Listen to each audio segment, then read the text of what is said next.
Hi everyone, नमस्कार friends.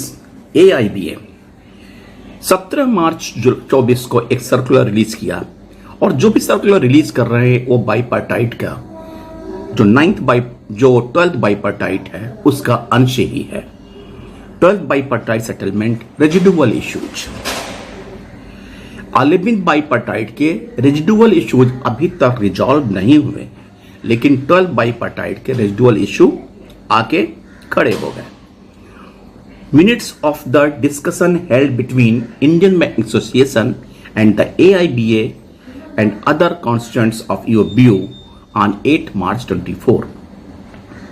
Whereas settlement has been arrived on the 8 March 24 on the charter of demands submitted by the unions, and whereas some of the issues and demands raised by the unions could not be taken up for discussion and resolved, and it is hereby agreed between the parties that the following issues and demands raised in the charter of demand shall be discussed further to reach a mutually acceptable and the amicable resolution of the same within a maximum period of 6 months from hereof। 18 point हैं, यानी कि there are 18 issues to be discussed and resolve it। पहला है, हालांकि 6 महीने की बात कही गई है, अब 8 मार्च से 6 महीने या जो 7 दिसंबर को MU हुआ है उससे 6 महीने, इस बारे में क्लेरिफिकेशन नहीं है। पहला है इंप्रूवमेंट इन PLI स्कीम। अगर मार्च के बाद ये फाइनल नहीं होता है तो मार्च के बाद PLI मिलना है। हो सकता है कि अगर यूनियन इसकी जल्दीबाजी नहीं करेगी तो स्टाफ को नुकसान होगा। सेकेंड पॉइंट है updation of pension for past retirees, provision to be made in the pension regulation to provide for periodical updation of pension along with the wage revision settlements। फिर AIBA ने अपनी चाल चली और updation of pension for past retirees, यहां पे बैंकों में रिटायरीज का मतलब केवल retirees, past present future retirees, how they can categorize these retirees, कैसे कर सकते हैं। लेकिन AIBA हमेशा कुछ ना कुछ कुटिल चाल चलती है। फिर बात करते हैं provision to be made pension, कि देखने में कितना अच्छा लगता है कि हर बाइपार्टाइट के साथ पेंशन का रिवीजन होना चाहिए, पीरियोडिकल अपडेशन होना चाहिए, लेकिन 30 साल से इसका AIBA कुछ नहीं कर सकी और आगे क्या कर पाती है। अगर करने की स्थिति में होती या कराना चाहती तो एक्सग्रेसिया देके पेंशन अपडेशन के मुद्दे को लटकाती नहीं, बिल्कुल नहीं। थर्ड, इंप्रूवमेंट्स इन पेंशन स्कीम्स, और खासकर से ये जो इश्यूज हैं इनको एलॉबरेट करके यूनियन नहीं बताती है कि इसके अंतर्गत क्या निहित है, क्या actual they want. Improvement in pension scheme क्या चाहते हैं। Fourth, payment of gratuity at 1 month पे for each year of service without any restrictions।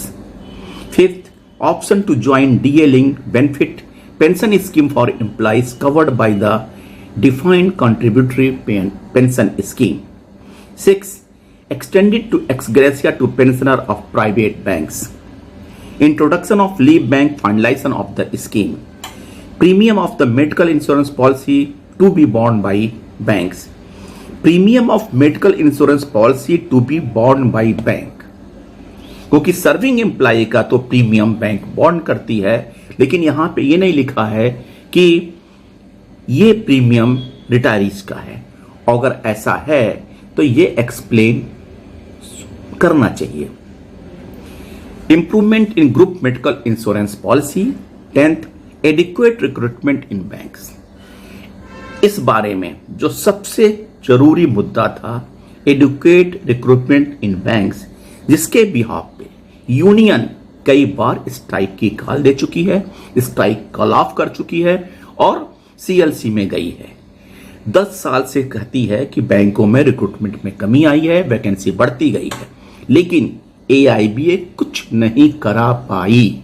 यानी कि जितने वैकेंसी हैं उतने रिक्रूटमेंट के बारे में कोई भी बात अच्छी तरह से आगे नहीं बढ़ पाया है। केवल ये रेजिडुअल इशू है और रेजिडुअल इशू ही बना रहेगा, जैसा कि पास्ट में देखने को आया है। DA scheme for all pension to be at the uniform index of 8088 points. आप एक्सग्रेसिया की बात कर सकते हैं। जब डीए फाइनल हो रहा था एम्प्लॉइज का, सर्विंग एम्प्लॉइज का, तो पेंशनर्स का इसमें डिस्कस न करने की क्या बात थी। आप इसको भी साथ ही साथ सेटल करा सकते थे, लेकिन मुद्दा केवल लटकाने का, भटकाने का। Second, modification in provision of dictionary action and procedure. 13, inclusion of special allowance for superannuation benefit. ये मुद्दा बहुत ही इंपॉर्टेंट है और डिस्कशन के लिए सबजुडिस करके इसको नहीं किया गया।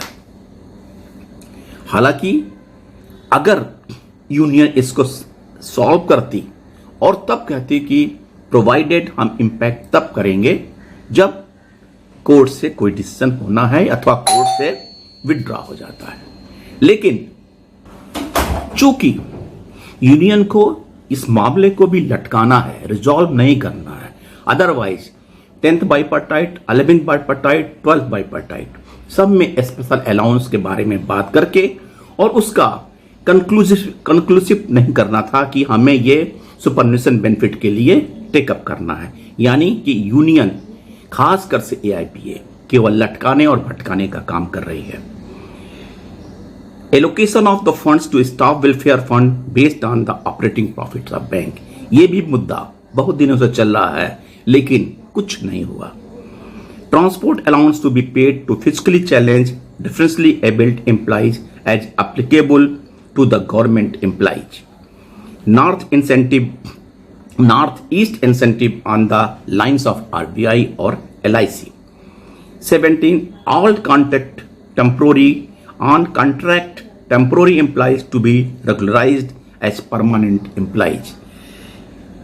ये बहुत ही जरूरी है। हमारे वही से पार्ट टाइम एम्प्लॉइज हैं जिनको रेगुलर करना जरूरी है, लेकिन बात वही है कि यूनियन केवल इशू में रखती है, रिजॉल्व नहीं करती। And 18, modification in the compassionate appointment scheme. ये दोनों मुद्दे जो टेम्पोररी और एम्प्लॉइज के और कंपैशनेट अपॉइंटमेंट स्कीम के हैं, इसके बारे में यूनियन को कुछ न कुछ एग्रेसिव होके करना पड़ेगा, ताकि इसमें हमारे बहुत ही साथियों का, बहुत ही लोगों का फायदा होने के चांसेस है। जो 18 इशू हैं उस 18 में ऐसा नहीं लगता है कि कोई इशू भी यूनियन पिछले 5 साल के अंदर सॉल्व कराने की स्थिति में है, क्योंकि इनका कोई हैसियत ही नहीं है। थैंक यू फ्रेंड्स, नमस्कार।